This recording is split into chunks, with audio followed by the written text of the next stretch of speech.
मंगलाचरण करेंगे। ओम नमः सिद्धेभ्या जय श्री ओम नमः सिद्धेभ्या जय श्री ओम नमः सिद्धेभ्या। मंगलम भगवान वीरो मंगलम गौतमो गणी मंगलम कुंद कुंदाद्यो जयंदर्मोस्तु मंगलम। सर्वमंगल मांगल्यम सर्व कल्याण कारकम प्रधानम सर्वधर्माणां जैनं जयतो शासनम। जैनं जयतो शासनम जैनं जयतो शासनम। नमः समय साराय स्वानुभूत्या चकासते चित् स्वभावाय भावाय सर्वभावांतरच्छिदे।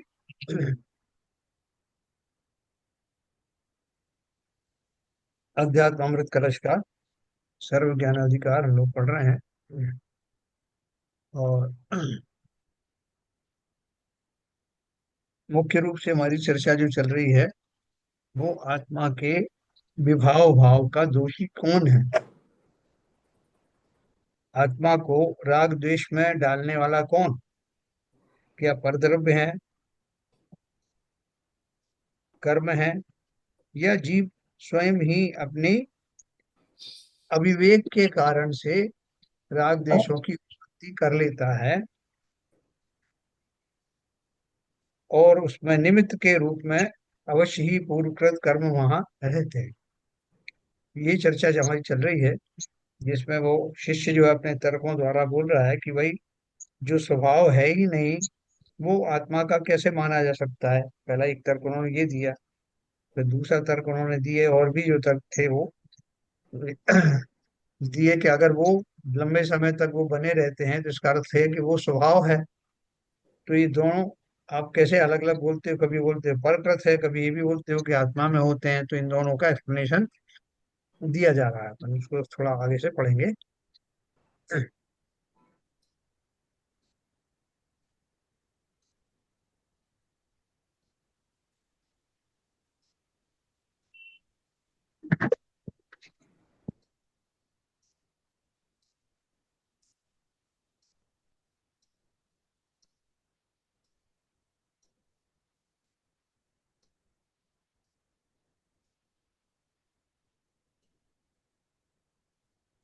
अपना कौन सा ये प्रश्न चल रहा था, 405।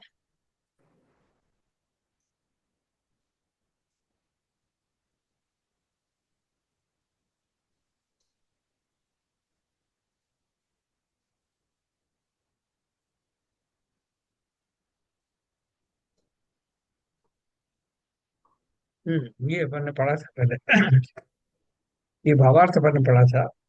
यद्यपि रागादि विकारों की उत्पत्ति में परद्रव्य अर्थात मोहनी आदि द्रव्य कर्मोदय निमित्त है तथा बाह्य भोगोपभोग साधक या बाधक सामग्री भी राग द्वेष का निमित्त है। तथापि जो निमित्त को ही रागादि का कर्ता मानकर अपने को अकर्ता मान लेते हैं, सांख्य मत की तरह वे वस्तु स्वरूप से अनभिज्ञ हैं। यदि वस्तु स्वरूप पर विचार करते तो ज्ञात होता कि आत्मा रागादि रूप स्वयं परिणमा है। यह अपने स्वरूप को पहचाने, पुरुषार्थ करे तो निमित्त स्वयं दूर हो जाते हैं। वे निमित्त पने को भी नहीं भजते। यदि रागादि पर की करतूत हो तो पर मिटे, तब मिटे, अपना पुरुषार्थ कुछ ठहरता ही नहीं। ये अपन ने कल पढ़ा था। अपने पुरुषार्थ के अभाव में मुक्ति भी पराधीन पराधीन ही ठहरेगी। ऐसे एकांत से परकर्तृत्व मानने वाले कभी भी मोह सेना को नहीं जीत पाते या मोह रूपी नदी को पार नहीं कर पाते। अपन ने पढ़े पढ़ चुके हैं। उसके बाद अपन ने ये भी पढ़ा, क्या स्वकर्तृत्व स्वीकार कर लेने से रागादि दूर हो जाते हैं। है चेले ने पूछा, शिष्य ने पूछा कि आप बार बार ये बात कह रहे हो कि ये अपराध मैंने ही किए हैं, तो अगर मैं ये मान भी लूं तो क्या इससे मेरे राग दूर हो जाएंगे, राग द्वेष आदि। तो समाधान क्या दिया था, स्वकर्तृत्व है ऐसा स्वीकार करने वाला यथार्थता को स्वीकार करता है। यथार्थता को स्वीकार करने वाला ही सही पुरुषार्थ कर सकता है। पहले अपनी गलती कोई माने तो आधा काम हो गया। फिर वो उसमें सुधार करे, आगे ना करे तो पूरा काम हो गया। तो ऐसा स्वीकार करने वाला यथार्थता को स्वीकार करता है। यथार्थता को स्वीकार करने वाला ही सही पुरुषार्थ कर सकता है। रागादि तो उस पुरुषार्थ से ही दूर होंगे। रागादि की उत्पत्ति में अपनी ही भूल मानने वाला पर के प्रति द्वेष नहीं करता। अगर मैंने अपनी गलती मान ली कि ये सारे राग द्वेष का कारण मैं ही हूँ, मेरे पूर्व के कर्म है, उनका उदय है, ऐसा मान लूंगा तो फिर मैं दूसरों को दोष दूंगा ही नहीं। सिंपल बात है। तो ये उन्होंने कहा कि रागादि तो उस पुरुषार्थ से ही दूर होंगे। रागादि की उत्पत्ति में अपनी ही भूल मानने वाला पर के प्रति द्वेष नहीं करता। वह तो स्वभाव के आश्रय से राग द्वेष की निवृत्ति का सम्यक पुरुषार्थ करेगा और वही मुंह नदी पार करे, है ना। फिर एक प्रश्न आया था, पर की निमित्तता है अतः पर कर्तृत्व है, क्या यह मिथ्या है? यह भी तो व्यवहार नय का विषय है, क्या इस नय का कथन झूठा है? मिथ्या है तो यह नय नहीं रहेगा, अथवा ऐसे मिथ्या नय का आश्रय कर शास्त्रकार ने करणान योग शास्त्र क्यों रचे हैं? पर नहीं पढ़ा था ना कि आप पर का निमित्त है तो पर का कर्तृत्व है, लेकिन निमित्त को यहाँ क्या मान रहे हैं? कर्ता। जो समाधान दिया था, पर की निमित्तता होती है, इसी निमित्तता का प्रतिपादन करणान योग शास्त्र में किया है, परंतु पर कर्तृत्व उन्होंने भी स्वीकार नहीं किया। पर निमित्त और पर कर्तृत्व दोनों में फर्क है ना। व्यवहार को व्यवहार मानना ही सत्य है, ऊपर ले उसे लीजिए, परमार्थ मानना असत्य है। ऊपर ले लीजिए सर।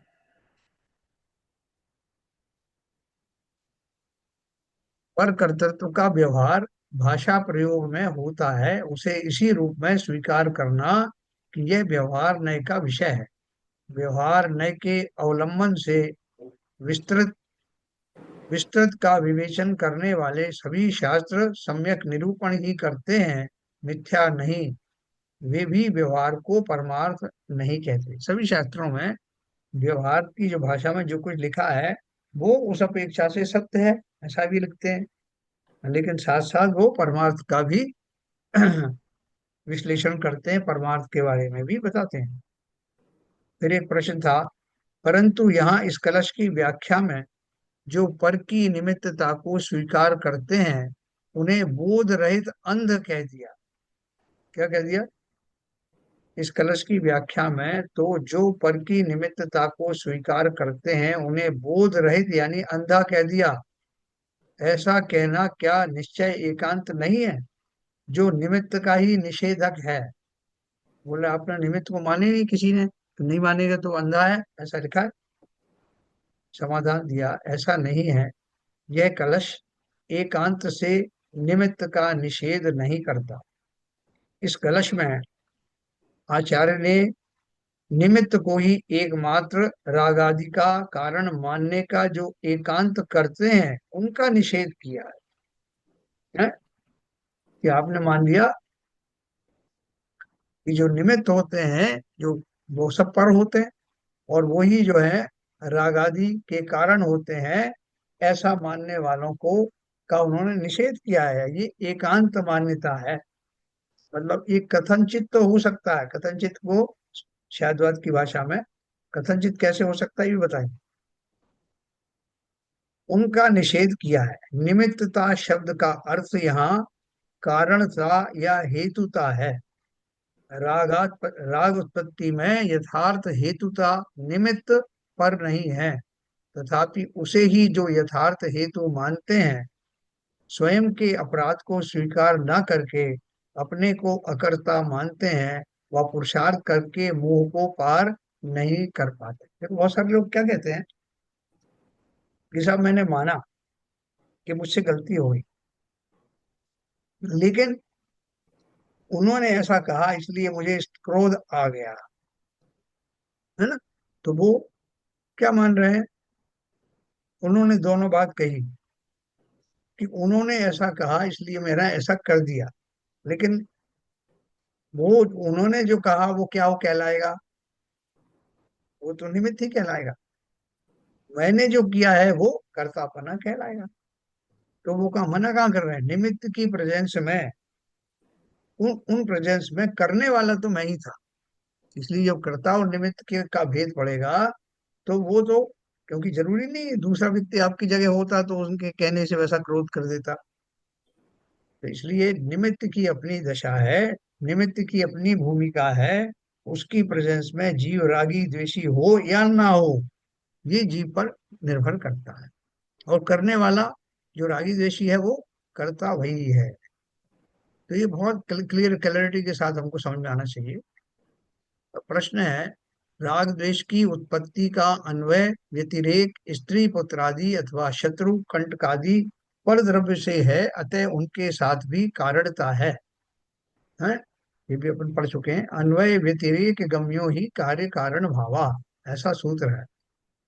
क्या बताया उन्होंने, राग द्वेष की उत्पत्ति का अन्वय व्यतिरेक यानी वो स्थिति, राग द्वेष की उस उत्पत्ति की जो स्थिति है वो स्त्री पुत्र आदि अथवा शत्रु कंटकादि परद्रव्य से है, अतः उनके साथ भी कारणता है। क्वेश्चन बोल रहा है कि आप कैसे बोल रहे हो सब करता एक ही आदमी को बोल रहे हो, लेकिन जो ये सब चीजें हैं स्त्री पुत्र आदि शत्रु आदि हैं सामने, तो जीव एक प्रकार से परिणमता है, अगर वो ना हो तो दूसरे प्रकार से परिणमता है, इसलिए वो कारण तो है ना, ऐसा उसने पूछा। तो समाधान दिया, स्त्री आदि के सद्भाव में राग होते हैं, न होने पर नहीं होते, ऐसा एकांत अन्वय व्यतिरेक नहीं पाया जाता। क्यों? क्योंकि स्त्री के मरण के पश्चात भी उसका राग देखा जाता है। हम बोले कि अगर स्त्री है तो सबको राग होगा ही होगा। बोले भाई साहब वैसे भी लोग हैं जो स्त्री आदि नहीं है, तब भी उनके मरने के बाद भी उसको उनको याद कर करके उस राग से विवल होते हुए दिखाई देते। और दूसरा, राग के अभाव में भी स्त्री की सत्ता देखी जाती है। जैसे सिद्ध भगवान है, अनंत भगवान है, वो स्त्रियों के सामने समोसरण में बैठी हुई। और भी बहुत से धर्मात्मा है, मुनि आदि हैं, स्त्रियों के बीच में बैठे रहते हैं, आहार आदि करते हैं, लेकिन उनकी उपस्थिति में राग नहीं होने के कारण से उनके भाव बिगड़ते नहीं। इसलिए उनके सामने, अगर सबके सामने होने पर उनके बिगड़ते तो उनके भी बिगड़ जाते। अतः इनमें यथार्थ अन्वय व्यतिरेक पना नहीं है, ऐसा तात्पर्य आचार्य का है। क्या है तात्पर्य उनका, जो जो घटनाएं रागादि के निमित्त बन सकती हैं, वो अवश्य जरूरी नहीं कि सबके को रागादि उत्पन्न करा ही दें। इसलिए वस्तुओं में दोष नहीं है, दोष तो हमारी दृष्टि में होता है। अज्ञानी जन आत्मा की सहज उदासीनता को छोड़कर अपने को राग द्वेषमय बनाते हैं, इस पर आश्चर्य है, ऐसा आचार्य कहते हैं। ये भी अपन पढ़ चुके हैं। क्या पढ़ा था, अज्ञानी जन आत्मा की सहज उदासीनता को छोड़कर अपने को राग द्वेषमय बनाते हैं। बोलते हैं कि ये जो हमारी आत्मा है वो तो सहज में ही पर द्रव्यों से के प्रति आकर्षण से उदासीन है, स्वाभाविक तौर पर है। तो स्वाभाविक तौर पर है तो अभी कैसे विभाव तौर के रूप में आ गई। इसीलिए तो उन्होंने कहा कि जब जीव में धर्म 10 धर्म प्रकट होते हैं, अपन ने बात चर्चा की थी, 10 धर्म प्रकट होते हैं, तो अर्थात 10 धर्म नहीं, 10 लक्षण, धर्म के वो 10 लक्षण प्रकट होते ही हमारी समझ में आ जाता है कि जीव अब धर्मात्मा हो गया है। और धर्म के उन 10 लक्षणों में जो सबसे बड़ा लक्षण है वो क्या है, अकिंचन ब्रह्मचर्य धर्म 10 सार है, चौगति दुख तय काढ़ी मुक्ति कर तार है। जो अकिंचन, जो मेरा कुछ भी नहीं, और ब्रह्मचर्य की आत्मा ही मैं हूँ, आत्मा ही मेरा है, उसके अलावा कोई भी पदार्थ मेरा है नहीं, मुझे चाहिए भी नहीं, उससे अत्यंत उदासीनता, ये धर्म का सबसे बड़ा लक्षण। तो यहाँ उन्होंने बोला अज्ञानी जन उस सहज उदासीनता से दूर रहते हैं, आत्मा की सहज उदासीनता को छोड़कर अपने को राग द्वेषमय बनाते हैं, इस पर आश्चर्य है, ऐसा आचार्य कहते हैं। फिर हमने 222 नंबर का ही पढ़ा था, और उसका अर्थ हमने पढ़ा था, जो मैं फिर से पढ़ूंगा।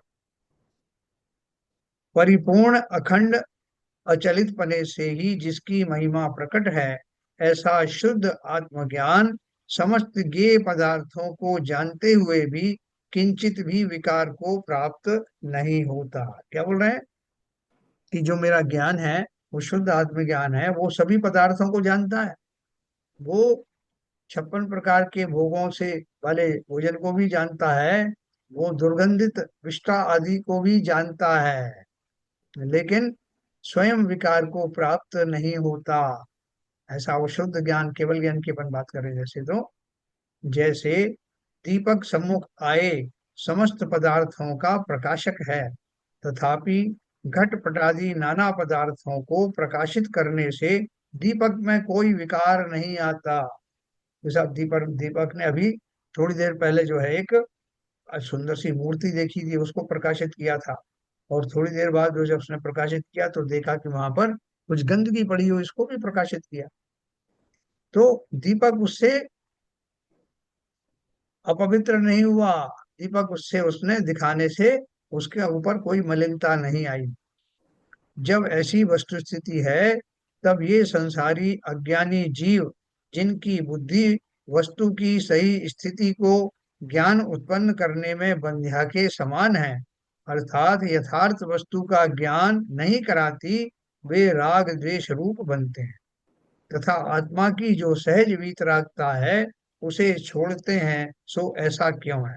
क्या बोल रहे हैं?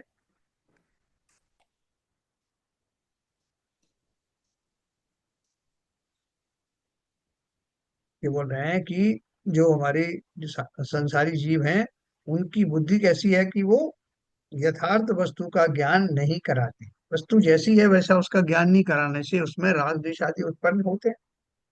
जैसे अपन बोलते हैं कि शरीर चार आड़ी हड्डियों, चार खड़ी हड्डियों और इसके रुधिर आदि से बना हुआ है। जो ये कह रहे हैं उन्हें वो प्रत्यक्ष दिखाई दे रहा है, उसमें कोई भी ज्यादा विचार करने की जरूरत नहीं है, ये सबको प्रत्यक्ष है। लेकिन जिन्हें उसका किंचित भी भाव नहीं आता, वो शरीर की आकृतियों में आकर्षण खोजते हैं। इसका क्या सुंदर शरीर शरीर है साहब, इतना सुडौल शरीर है। उन शरीरों की आकृतियों में खो जाते हैं, ना तो उन्हें उसकी अशुचिता दिखाई पड़ती है, ना ही वो उद्गल और चर्म आदि से बने हुए, रुधिर से बने हुए, मांस आदि से बने हुए स्कंध हैं, ऐसा उन्हें दिखाई देता नहीं। तो वो बोल रहे हैं कि ये यथार्थ वस्तु का ज्ञान अज्ञानियों की बुद्धि नहीं कराती, और इस कारण से उन्हें राग द्वेष का प्रसंग आता है। तथा आत्मा की जो सहज वीतरागता है, उसे छोड़ते हैं, सो ऐसा क्यों? आचार्य आश्चर्य करते हैं। फिर एक प्रश्न आया था।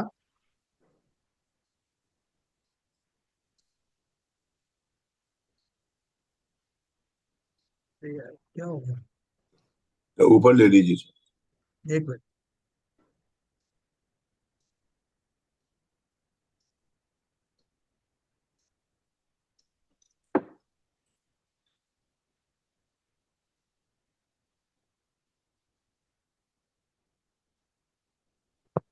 सत्ता में स्थित मोहादि कर्म राग द्वेषात्मक राग द्वेषात्पादक है।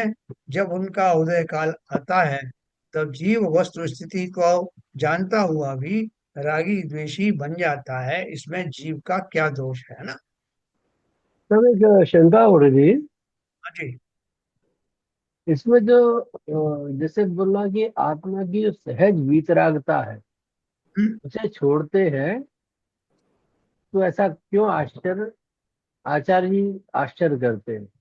हम्म। तो मुझे लग रहा है कि जो सहज, जो ये बता रहे हैं वीतरागता, ये ऐसी सहजता कैसे अपन कह सकते हैं? अगर इतना सहज होता तो हम्म। गृहस्थी जन तो इसको अपनाने में क्या कठिनाई होती? सहज कहाँ से हो गया ये? आपने सही कहा।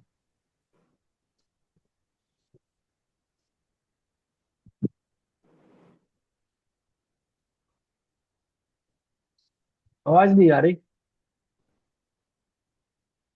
आपको म्यूट हो गया, म्यूट हो गया, अनम्यूट कर लीजिए। देखो, ये जो कह रहे हैं आपकी बात बिल्कुल सही है कि वो जो सहज वीतरागता है वो देखने में ऐसा लग रहा है कि सारे जीव प्रारंभ में वीतरागी ही थे, लेकिन कुछ ऐसा हो गया कि उनकी वीतरागता समाप्त हो गई। सहज शब्द से ऐसा भ्रम होता है, लेकिन यहाँ सहज शब्द का उनका अर्थ ये है कि नैसर्गिक रूप से, स्वभाव रूप से वीतरागता आत्मा का स्वभाव है, ये वो कहना चाहते हैं। संसारी जीव रागी द्वेषी हो जाते हैं, लेकिन रागी द्वेषी होते हैं, लेकिन वो उनकी शुद्ध अवस्था के फलस्वरूप नहीं है, स्वाभाविक अवस्था नहीं है, वो अस्वाभाविक अवस्था है, ये मात्र वो कहना चाहते हैं। इसलिए उन्होंने कहा कि ये एक कहने की उनकी स्टाइल है। जो सहज वीतरागता है उसे छोड़ते हैं, है ना। इससे अपने को ऐसा लगता है कि जो पहले तो आदमी वीतराग था, बाद में उसने उसे छोड़ दिया, है ना। ये ऐसा भ्रम होता है, लेकिन वो उनका कहने का तात्पर्य ये नहीं है। कहने का तात्पर्य ये है, जैसे मैंने अभी आपको बताया था कि ब्रह्म भाव अंतर्लको, धर्म के 10 लक्षणों में जब ब्रह्म भाव प्रकट होता है तो ये इस बात का सिग्नल होता है कि जीव का कि उस संसार में संपूर्ण रूप से धर्म प्रविष्ट कर गया है। तो यहाँ भी वही बात वो कर रहे हैं कि जो सहज वीतरागता का अर्थ है स्वाभाविक वीतरागता। तो स्वाभाविक वीतरागता को छोड़ेगा कौन? जो जिसमें राग द्वेष आ गए हैं। अब वो राग द्वेष कब से आ गए हैं? अपन तो बोलोगे तो अनादिकाल से है, लेकिन वो सिर्फ एक स्वभाव बताने के लिए बात कर रहे हैं कि वीतरागी स्वभाव वाला। जैसे बच्चे के लिए अपन बोलते हैं कि बच्चा जन्म से ही वो रागी द्वेषी या कामादि का जो है वो वो धारी नहीं होता। जैसे जैसे ये संसार बढ़ता है और उसके भाव बदलते हैं तो वो उसके भाव विकृत हो जाते हैं। वैसे तो वो स्वभाव से एकदम निश्चल होकर के आता है बालक।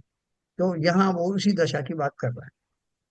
तो उसमें ये मत समझना कि पहले वीतरागी था और उसने छोड़ करके ये रागी द्वेषी हो गया। मैं आपकी बात समझा पाया आप? ये जी खाली जी। उतना ही कहना है, आपका क्वेश्चन सही है। तो देखो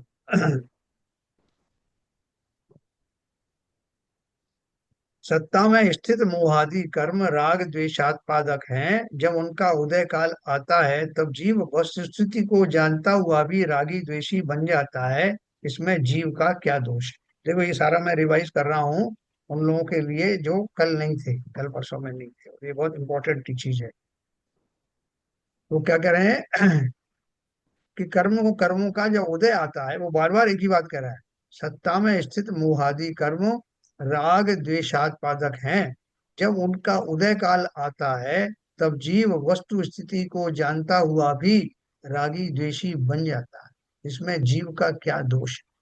अपन अच्छे खासे ज्ञानी थे, स्वाध्याय में से निकले और एक जगह पर लड़ाई हो रही थी और हमने थोड़ी देर सुना और हमने देख लिया कि ये कौन सा पक्ष सही है कौन सा गलत है। एक थोड़ा सा मंदिर के बारे में अच्छी बात कर रहा है, कोई दूसरा दूसरी बात कर रहा है।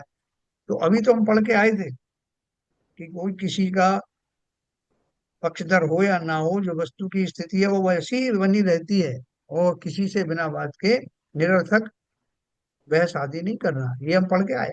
लेकिन बाहर आए तो हमसे रहा नहीं गया, हम किसी एक पक्ष के पक्ष में कूद गए। तो वो जो चेला है वो यही कह रहा है, क्या बोल रहा है कि मेरे कोई कर्म का जब उदय आता है, मुहादि कर्म का उदय आता है, तो मैं ये जानता हूँ कि ये सब जो कर्मों की स्थिति बन रही है, इन जीवों के ऐसे भाव बन रहे हैं और मुझे भी ये कुछ कहने का भाव आ रहा है, ये सब कर्म का उदय है, ये जानते हुए भी वो कूद पड़ता है। तो बोलता है कि अब वो उसमें जीव क्या करे, जानकारी तो है ना मुझे, तो जानकारी है लेकिन फिर भी मैं कूद रहा हूँ। तो ये बोल रहे हैं मैं मजबूर हो जाता हूँ, सब कर्म का उदय जो है इसलिए। समाधान दिया कि दोष तो उसे ही देना समुचित है। क्या पूछा तुमने, इसमें जीव का क्या दोष? तो बोले दोष तो उसे ही देना समुचित है, क्योंकि वह वस्तु स्थिति को यथार्थ जानकर भी रागादिमय बनता है। अतः आचार्य उसे दोष भी देते हैं और आश्चर्य भी करते हैं।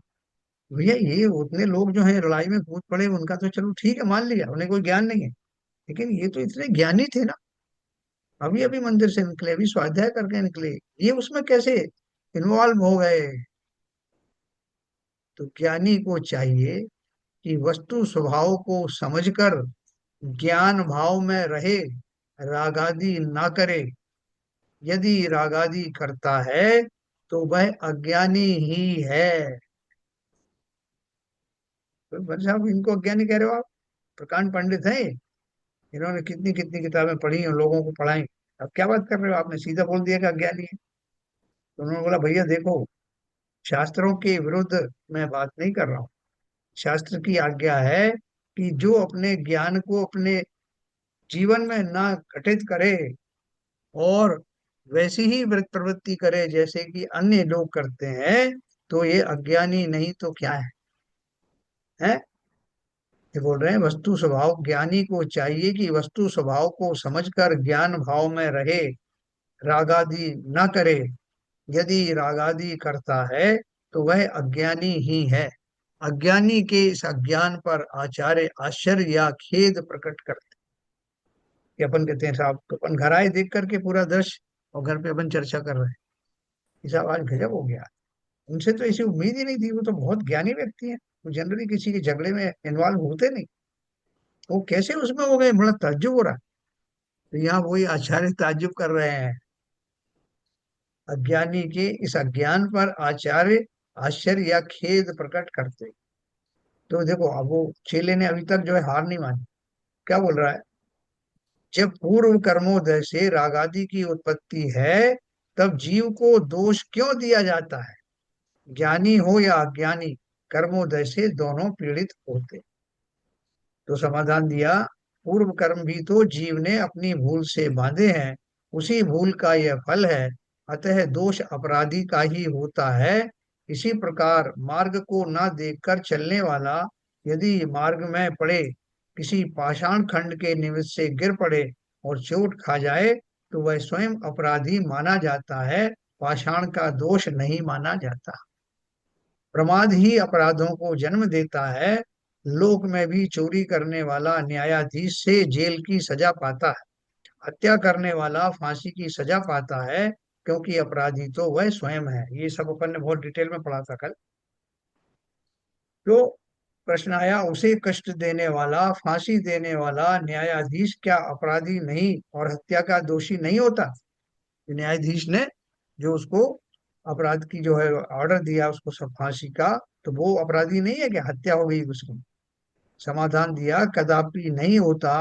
अपराधी न्यायाधीश के कारण नहीं, मात्र अपने अपराध के कारण दंड पाता है। न्यायाधीश अपराधी को उसके अपराध के बिना कभी दंड नहीं देता। है ना? अपन ने इसके बारे में भी पढ़ा था कई बार। बिना दंड के भी, बिना अपराध दिखाई दिए भी किसी को दंड मिल जाता है, और किसी का पूरा दंड अपराध दिखाई दे तब भी उसको दंड नहीं मिलता। वो अपन ने अलग गिना था, कि किसका कर्म का उदय कब आता है, कितना आबादा काल होती है, वो सब अपन ने कल विस्तार से समझा था। फिर भी अगर किसी को कोई कंफ्यूजन हो तो पूछ सकते हैं। हाँ, कोई प्रश्न है किसी का? नहीं। नहीं। यदि न्यायाधीश उसे उसे सजा ना देते तो वह बेचारा क्यों पीड़ित होता, क्यों फांसी पर चढ़ता? अतः न्यायाधीश ही इस कष्ट देने का और उसकी मृत्यु का जिम्मेदार। समाधान दिया, यदि ऐसा हो तो न्याय ही समाप्त हो जाए। कोई कितना भी अन्याय अत्याचार करे, उसे सजा नहीं देना चाहिए, क्योंकि वे बेचारे अपराधी कष्ट पाएंगे। यदि तत्काल न्यायाधीश अपराधी को दंड न दे, तो प्रजाजनों में आतताई लोग नित्य ऐसे अपराध ही करेंगे। इससे पापों की संख्या बढ़ेगी और उनका दोष न्यायाधीश पर आएगा। मैं बोले देखो, अभी जो जो कांड चल रहा है कि वो कश्मीर में जो कुछ हुआ, पहलगांव में जो फायरिंग वायरिंग हुई, तो आम जनता क्या बोलती है कि उन दुष्टों को दंडित करो। तो अगर दंड व्यवस्था हो ही नहीं, और खाली लोग बोलते हैं कि साहब जो हो गया सो हो गया, बीती ताई विशारदे आगे की सुधे, तो लोगों का जो आक्रोश है वो शांत होगा नहीं। तो वो बोल रहे हैं कि प्रकृति में जैसी व्यवस्था है, और किसी किसी को अपने आप ही उस अपराध की सजा मिलती है। कहीं जो अ, कृत्रिम रूप से बनाए गए ये जो सजा के जो मानदंड है, सजा की जो प्रक्रिया है, वो संसार में चलती है। और जीव को तो इस श्लोक में और दूसरी पर्यायों में भी जा करके ये दंड भोगने पड़ते हैं, ये अपन सब जानते हैं। तो उसमें अभी जैसे यहाँ तो न्यायाधीश दिख रहा है जिसने सजा दे दी, कई बार जो है उसको आकस्मिक मौत आ गई, उसको हार्ट अटैक हो गया, किसी पत्थर आदि से टकरा कर गिर पड़ा। तो इस समय तो कोई हमको बाहर दिखाई नहीं देता, लेकिन प्रकृति दिखाई देती। जैसा प्रकृति में ऐसा हुआ, तो प्रकृति को दंड दो। तो प्रकृति भी उस संपूर्ण व्यवस्था का एक भाग है, और उसमें जो चेतन और अचेतन जो निमित्त हैं वो भी उसके भाग ही हैं। वो उसमें कहाँ इन्वॉल्व होते हैं, कैसे इन्वॉल्व होते हैं, वो सारा अपन जानते हैं, पांच संवाद। तो इसलिए न्यायाधीश को, जहां तक वो उसका व्यवस्था के कारण उसको दंड आदि देने का भाव आता है, उसकी ड्यूटी है, उसको हम दोषी नहीं ठहरा सकते। तो फिर एक एक प्रश्न आया था कि जेल आदि की सजा देना इस दृष्टि से अच्छा है, पर फांसी देने से तो हत्या होती है। यदि फांसी ना देकर उसे भी लंबी कैद की सजा दे दी जाए तो कदाचित वो अपने जीवन में सुधार कर सकता है। फांसी देने से तो उसके सुधरने का कोई मार्ग ही नहीं रहता। तो इसका उत्तर उन्होंने दिया था, आपकी इस तर्कपूर्ण बात से हम सहमत हैं। यही अधिक उचित है कि अपराधी को सुधरने का अवसर दिया जाए, परंतु मूल वस्तु का समाधान ऐसा नहीं है। दंड कुछ भी दिया जाए वह दंड ही है, और दंड पाने वाला अपने दंड को अपने अपराध के कारण पाता है। दूसरा तो उसमें निमित्त मात्र है, निमित्त अपराधी नहीं होता। अतः राग द्वेष की उत्पत्ति के निमित्त कोई भी हो, वे अपराधी नहीं। एक व्यक्ति को सजा दी गई कि इसको लड्डू खाने का बहुत शौक है ना, इसको लड्डू खिलाते रहो। तो दो चार लड्डू तो खाता खाता रहा खुशी खुशी से। अब वो जो राजा के सैनिक हैं, वो मान ही नहीं रहे। वो मना कर रहा है कि भाई साहब मैं नहीं खा सकता। अरे कैसे नहीं खा सकता, राजा ने सजा दी है कि 100 लड्डू खिलाना है। तो जो चीज सबके लिए बड़ी प्रसन्नता की वस्तु होती है, वही उसके लिए वो सजा का कारण बनी कि साहब इसको सजा के तौर पर 100 लड्डू खिलाए, जबरदस्ती। तो बोल रहे हैं, निमित्त अपराधी नहीं होता।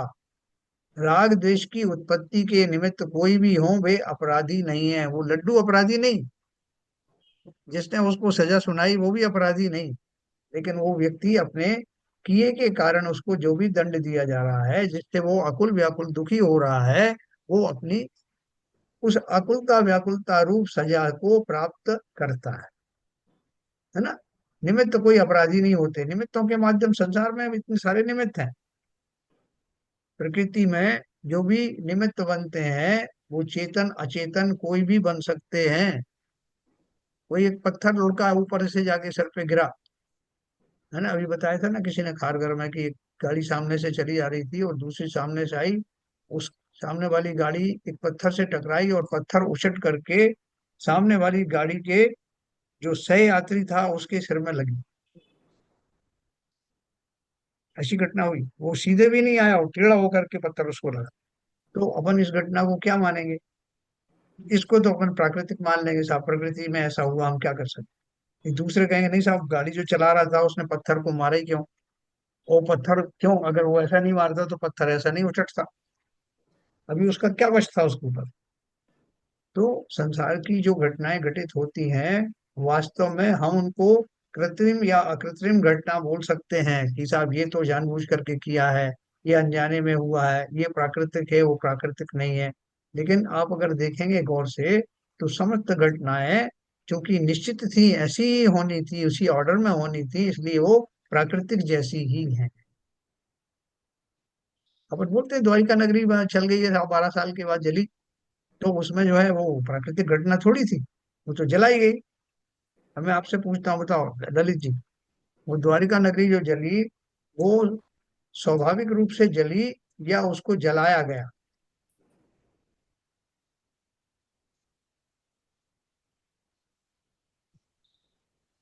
उसको मतलब एक्चुअली वो तो उस तरह से घटना होनी थी, तो सब निमित्त इकट्ठे हुए हाँ। और वो घटना हुई उस तरह से एक्चुअली। क्योंकि अगर कुछ कार्रवाई हुई है तो अ, उसमें वो जो समवाय जो आप बात हम करते हैं सभी चीज रहेंगे। हम्म। पुरुषार्थ करने वाला भी है वहां पर, निमित्त भी है, काल भी है, और बाकी जो समय सब रहेंगे। तो इसलिए वो ऐसा बोले कि जलाई गई, केवल उतना सफिशियंट नहीं है एक्चुअली, क्योंकि किसी ने पुरुषार्थ किया ही उसको जलाने का। हम्म और केवल केवल पुरुषार्थ की बात नहीं बनी, क्योंकि कोई निमित्त भी थे वहां पर। हम्म तो ऐसा इस होने के घटना को क्या माने, इसको नेचुरल माने घटना या अप्राकृतिक घटना थी? अप्राकृतिक ही कहेंगे, क्योंकि ऐसा तो प्राकृतिक घटना तो वो है जैसे कि नॉर्मल चीज होती रहती है। समुद्र है, उसमें वेव चलती रहती है, लहरें हम्म आती रहती हैं, बनती रहती हैं। लेकिन ज्वालामुखी अगर होते अगर रहते हैं। हाँ, ज्वालामुखी एक घटनाएं होती रहती हैं, लेकिन ये तो थी तो क्रिएटेड घटना। और वो क्रिएटेड घटना घटने के लिए वो सब निमित्त है, पुरुषार्थ है, योग्यता है, वो सब चीजें मौजूद हुई तो वो घटना घटी। हम्म। देखो, इस घटना में और ज्वालामुखी फटने में क्या अंतर है, अपन अपन समझते हैं। कि ज्वालामुखी फटा सहज रूप से और बहुत सारे लोग मर गए, उसका लावा दूर दूर तक फैला, बहुत सारी खेतियां खराब हो गई, तो अपन इसको एक प्राकृतिक घटना मानते हैं। जबकि इस घटना को अपन अप्राकृतिक मानने का ऐसा भ्रम होता है, क्यों होता है? क्योंकि उसमें बहुत सारे चेतन जो है इन्वॉल्व हुए उस घटना में। दूसरा, उनका राग द्वेष प्रत्यक्ष दिखाई पड़ता है, इसलिए अपने को लगता है। लेकिन अपन अगर क्रमबद्ध पर्याय की दृष्टि से देखें कि संसार ऐसे कितनी ही घटनाओं से निरंतर होकर गुजरता रहता है, तो उस दृष्टि से देखें तो कुछ भी अप्राकृतिक है नहीं। जहां कल पहाड़ था वहां पहले नदी बहा करती थी, ये सब प्राकृतिक अपन मान लेते हैं। लेकिन यहाँ क्या है कि बहुत सारे ऐसे दृश्य दिखाई दे रहे हैं जिसमें कि मनुष्य आदि का इन्वॉल्वमेंट दिखाई देता है, उनका राग द्वेष दिखाई देता है, इसलिए अपन उसको प्राकृतिक मानने को तैयार नहीं। मारीच का जीव जो है वो भ्रष्ट होकर के उसने 363 मत चलाए, जो अभी भी चल रहे हैं, और वो भ्रष्ट होकर के अकौए का वो पेड़ बना, कितने कितने लाख बार बना, अंत तो का शेर बना, और उसके बाद में फिर और भाव धारण किए और महावीर बना। तो ये सारी घटनाएं प्राकृतिक थी या अप्राकृतिक? सारी घटनाएं प्राकृतिक थी। उनकी काल अवधि आई थी, वैसे निमित्त मिले, उसके अनुसार होती चलेगी। क्रमबद्ध पर्याय के अनुसार सारी घटनाएं घटी हैं। लेकिन हमने अपनी जो परिभाषाएं बनाई है, वो परिभाषा हमने इसी तरह से बनाई है कि जहाँ किसी भी चेतन का कोई राग द्वेष आदि दिखाई ना दे और वो घटनाएं वैसे घटित हों, उनको हम प्राकृतिक मान लेते हैं।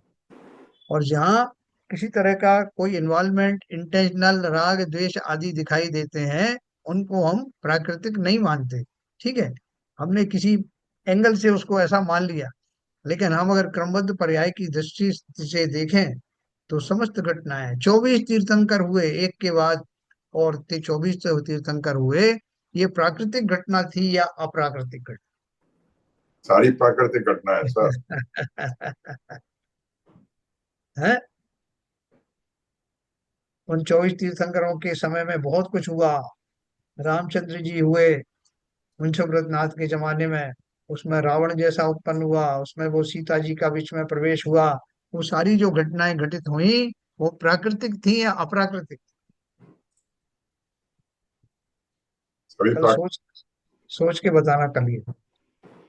तो ये जो पहलगाम में घटना हुई है, पहलगाम जी। में जो, वो क्या है, प्राकृतिक घटना है प्राकृतिक? हाँ, इसलिए तो अपन वही एनालाइज कर रहे हैं इसको कि अगर किसी केवल ज्ञानी से पूछा जाए, केवल ज्ञानी से पूछा जाए, जो अभी ये घटना नहीं हुई थी उसके पहले ही पूछा जाता, तो वो क्या बताते हो? घटना कि इस होगी। घटना ये घटना होगी, इस निमित्त से होगी, इतनी तारीख को होगी, इसमें इतने इतने जीव मरेंगे, ऐसा होगा, ऐसे आतंकवादी आएंगे, वो सब बताते। तो बताते तो उनके ज्ञान में वो पहले से घटना घटित होने वाली थी, आता कि नहीं? आता तो वो घटना स्वाभाविक रूप से होने वाली थी, अगर जब तक ये नक्की नहीं होता तब तक उनके ज्ञान में आता ही नहीं। है ना? तो इस अपेक्षा से अपन दो अपेक्षाएं बना लो, अगर अपने को पूरी तरह से जमता नहीं है तो अपन ऐसे दो अपेक्षा बना लो कि जो क्रमबद्ध पर्याय है उसके अनुसार से समस्त घटनाएं निश्चित होती हैं, उन घटनाओं में क्या क्या होने वाला है, यह निश्चितता क्रमबद्ध पर्याय का यह सिद्धांत ये प्राकृतिक है या नहीं, ये बताओ। सर अभी ऐसे तो तुम सब प्राकृतिक ही कहलाएगा, अप्राकृतिक कुछ भी नहीं कहलाएगा ना। हाँ हाँ हाँ, सही कह रहे हो, सही लेकिन कह रहे एक चीज कहला, मैं अपने आप को नहीं सुधारता हूँ तो वो एक अप्राकृतिक काम कर रहा हूँ मैं। हो। हाँ, मतलब है जो ना। नेचर में जो मेरे खुद को छोड़ के बाकी चीजें जो मेरे कंट्रोल में नहीं, सब कुछ नहीं, वो सब उसको प्राकृतिक मानूंगा। और लेकिन हाँ मैं अपने आप को भी अगर वैसे ही छोड़ दिया कि मैं भी जैसा कर रहा हूँ सब प्राकृतिक ही हो रहा है, हाँ हाँ, हाँ। अपने आप को किया मैंने, तो वो अप्राकृतिक हो गया।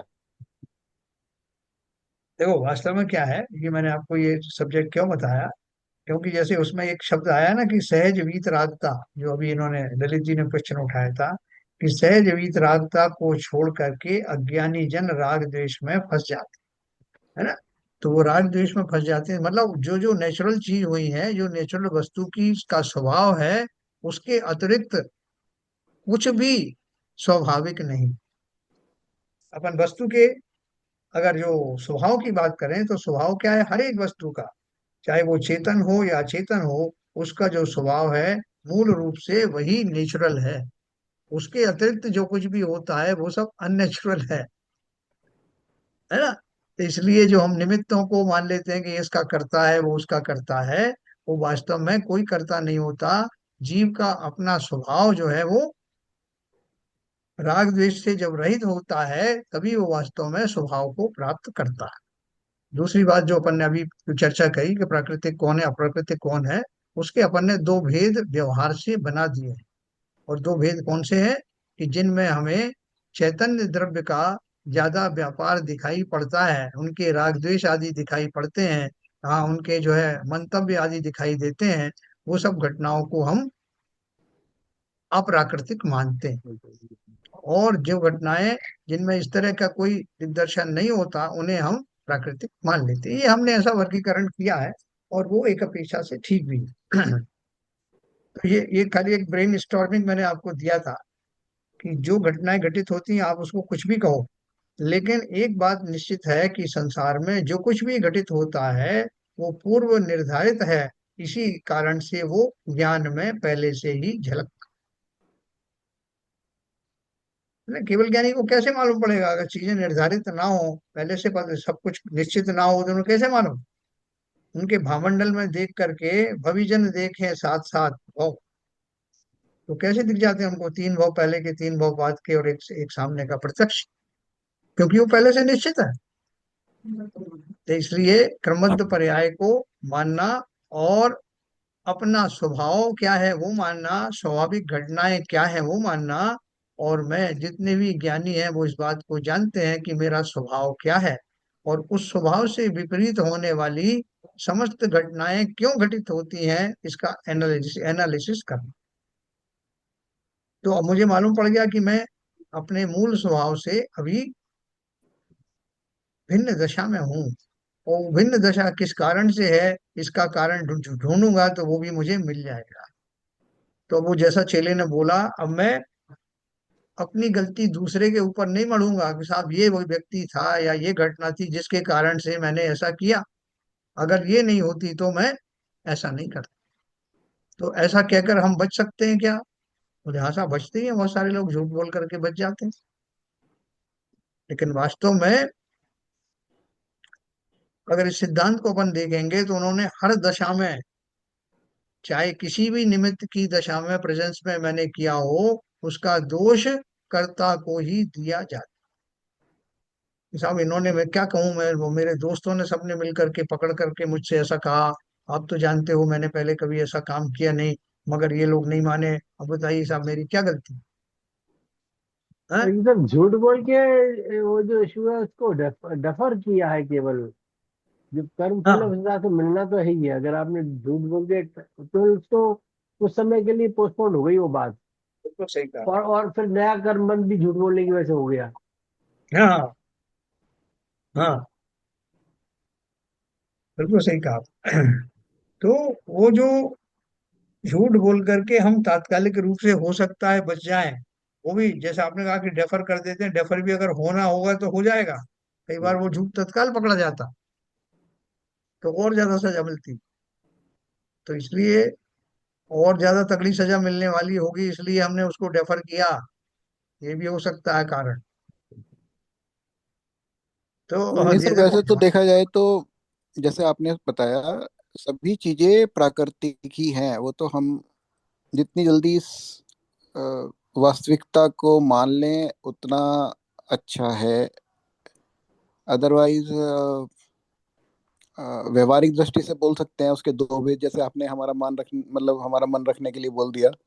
लेकिन वास्तविकता तो ये है कि 100% चीजें जिस दृष्टि से हम बता रहे हैं यहाँ पे सब नेचुरल ही है, उसमें कुछ भी अप्राकृतिक नहीं है। देखो, बहुत सही आपने बात कही है। और कुछ कहना चाहेंगे?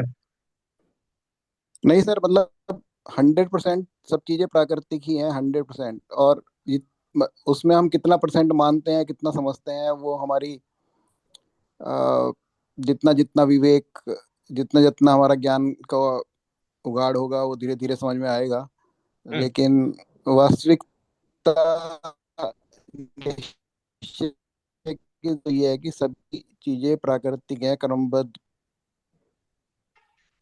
बस सही सही बात आपने कही है। देखो, मैं इसका एक सपोर्ट में एक चीज और बताता हूँ। अपना वो जो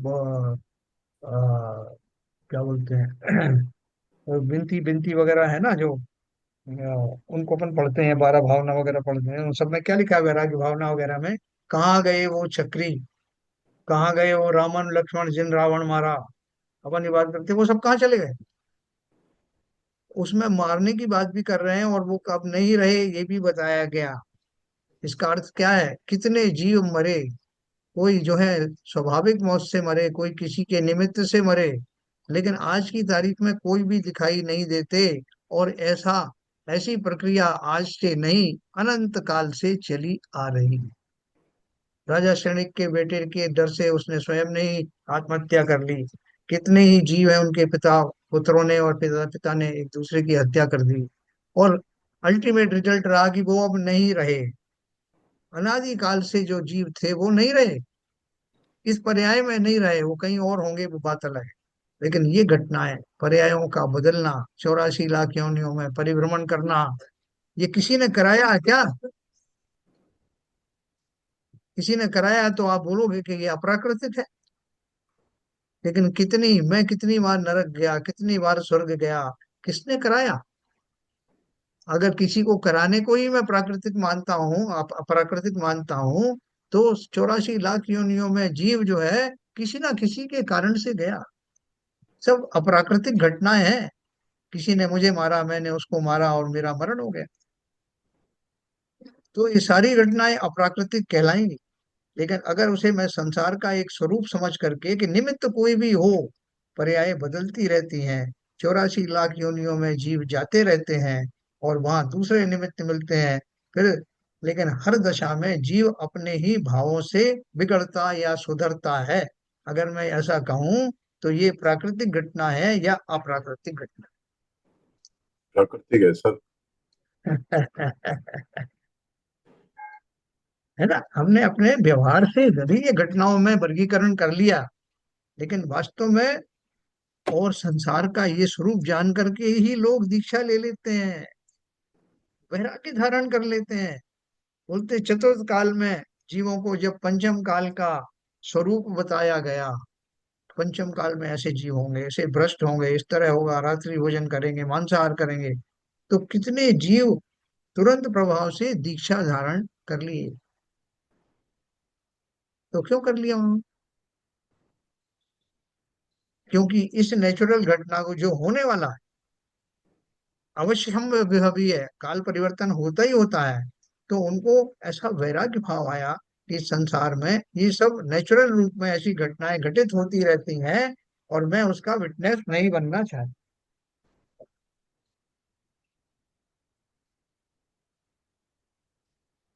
तो इसको अपन कैसे भी किसी रूप में भी ले सकते हैं, जैसा आप ठीक समझो। लेकिन जो अगर अपन इस एंगल से इसको देखें कि संसार का स्वरूप ही ऐसा है, इसमें प्राकृतिक अप्राकृतिक के चक्कर में नहीं पड़ना, ये संसार का स्वरूप ही ऐसा है जब जब हम संसार रूपी राग द्वेष के दलदल में फंसे रहेंगे, तब तक हमें इस तरह के संसार के स्वरूप से भी वितृष्णा होगी। कई बार अपन कहते हैं ऐसा क्यों बना दिया साहब नियम, ऐसा नहीं होना चाहिए। यहाँ कोई अपराध करे तुरंत उसको सजा मिलना चाहिए, और कोई अगर कोई अच्छा काम करे तुरंत उसको रिवार्ड मिलना चाहिए, उसमें आगे पीछे नहीं होना चाहिए। ऐसे हम अपने हिसाब से बहुत सारी प्रकृति की गलतियां निकालते हैं। लेकिन जो ज्ञानी हैं वो जानते हैं कि ये सब में कोई ना कोई रहस्य जरूर छुपा हुआ है, कि जब किसी को ज्यादा बड़ा कष्ट आने वाला होता है तो उसका आबादा काल बड़ा होता है, और जब उसे फल मिलता है तो बहुत अच्छे से मिलता है। अभी लोग बोल रहे हैं ना कि जो पाकिस्तान ने इतना किया है उसको तुरंत सजा दो, लेकिन आप देख रहे हो कि तुरंत सजा नहीं मिल रही। खाली ये वचन आ रहा है कि उसको कड़ी से कड़ी सजा दी जाए। तो कड़ी से कड़ी सजा देने में कुछ प्रिपरेशन की जरूरत हो है, तो वो प्रिपरेशन क्या है? आबादा काल है। और वो आबादा काल जितना लंबा होगा उतना उसका तीक्ष्ण उसका परिणाम होगा। ऐसे ही हम सबके साथ में है, कोई इस प्रकृति किसी को बख्शती नहीं है। जिसने ज्यादा बड़ा अपराध किया है वो अभी सुरक्षित दिखाई देगा, क्योंकि उसका एक बहुत बड़ा, कहते हैं ना कि तूफान आने से पहले की शांति है। और जिसको तुरंत तुरंत सजाएं मिल जाती हैं, कि अभी जुकाम हो गया, सब सर्दी हो गई, बुखार हो गया, बोले आपको बड़ी जल्दी जल्दी बीमारी होती है। बोले भैया कोई बात नहीं है, सस्ते में छूट रहा हूँ, हल्की फुल्की निर्जराएं हो रही हैं, धर्म ध्यान तो नहीं छूट रहा, उनमें तो मैं लगा हुआ हूँ और पूरे निष्ठा से लगा हुआ हूँ। तो ये सोचने वाले की दृष्टि के ऊपर है कि वो कौन सी सजा को बड़ी सजा मानता है। ठीक है सर, तो हम विषय से ज्यादा भटक तो नहीं गए?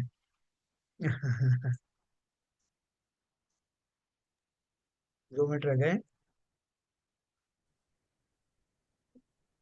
ये हाँ। जैसे देखा जाए तो ये मेरे लिए नेचुरल नहीं है ना। हैं? प्राकृतिक थिंग है, जैसे मेरे लिए प्राकृतिक नहीं है, नहीं तो फिर मैं अपने आप में चेंज ही नहीं करूंगा। हाँ वो देखो, देखो मैंने इसमें आपको एक बहुत बड़ा एक सिद्धांत बताया कि जितनी भी घटनाएं घटित होती हैं वो होंगी। जैसे मैंने 84 लाख योनियों में भ्रमण बताया, तो उसमें मेरा जी सिद्धांत क्या है कि जब जब मैं राग द्वेष से युक्त होऊंगा, तब तक इन 84 लाख योनियों का परिभ्रमण मेरे नसीब में बनेगा, अवश्य ही बनेगा। हम्म ये नेचुरल है कि नहीं? जी जी। ये घटना नेचुरल है। और जब जब हम्म मैं राग द्वेष से मुक्त होऊंगा, तब तब मैं स्वभाव के नजदीक होऊंगा। ये नेचुरल है कि नहीं? जी जी। बस ये सिद्धांत है। संसार में कोई भी घटना, मैंने इतना बड़ा आपको बताया, 84 लाख योनियों में भटकने वाला मैं वहां क्यों हम्म भटकता हूँ? मैं वहां नेचुरल प्रोसेस के कारण भटकता हूँ। प्रोसेस क्या है?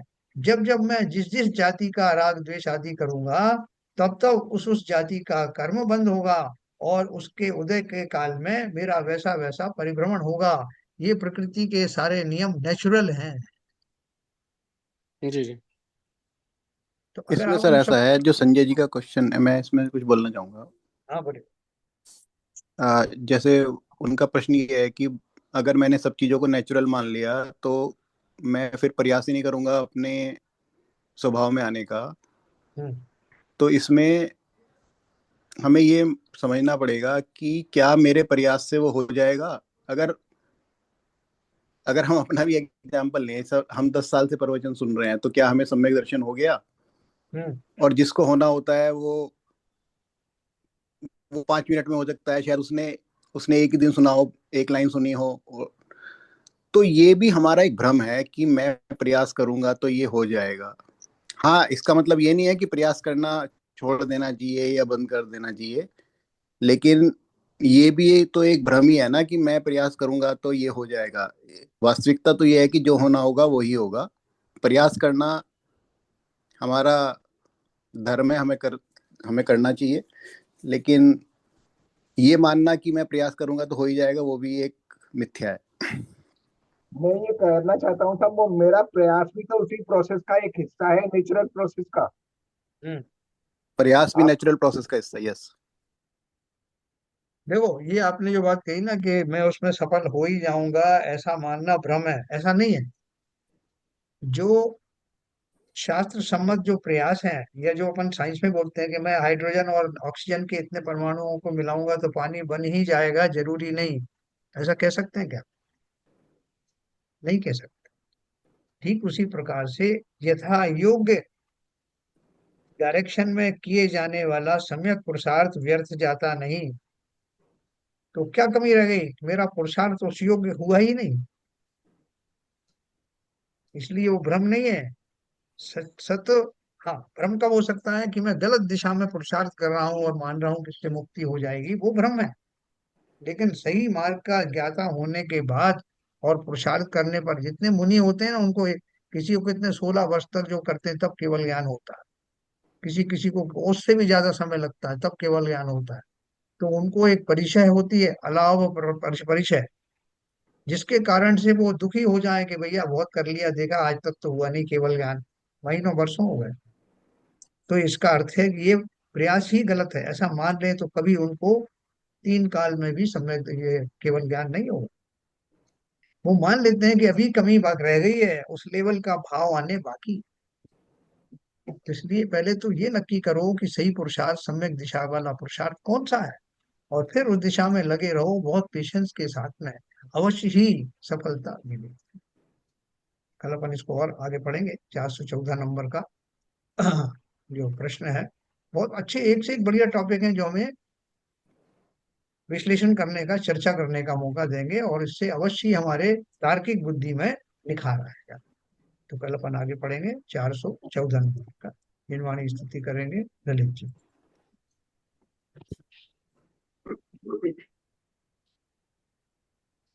नित्यतम नाश वे को ज्ञान के प्रकाश वे को अब परभास वे को भानु सी बखानी है। हो द्रव्य जान वे को बंध विधि भान वे को स्वपर पिछान वे को परम प्रमानी है। अनुभव बताए वे को जीव को जताए वे को काहू न सताए वे को भवे और आनी है। जहाँ तहाँ तार वे को पार के उतार वे को सुख विस्तार वे को यही जिन वाणी है। हे जिन वाणी भारती तो है जो पूजन गैन, जो तेरी शरणा गए सो पावे सुख चैन।